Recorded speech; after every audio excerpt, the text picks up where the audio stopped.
Begonia দক্ষিণ পাড়া এলাকায়। গত শুক্রবার 27 মার্চ নাতনি নাইমা বেগমের বৌভাতের অনুষ্ঠানে মাইক্রোবাস চালক নানা আব্দুল কাদের এক বিশাল দাঁড়িপাল্লা নিয়ে হাজির হন। এরপর দাঁড়িপাল্লার এক পাশে বসালেন 70 কেজি 300 গ্রাম ওজনের নাতনিকে, আর অন্য পাশে চাপাতে থাকেন পলিথিন ভর্তি বস্তা বস্তা কয়েন।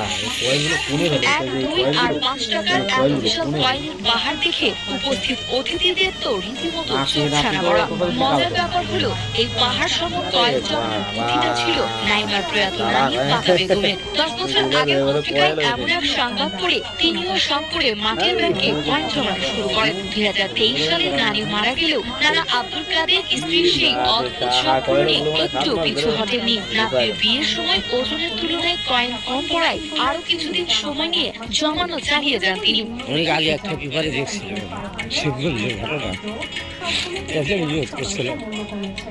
কয়েলে যাতে হলে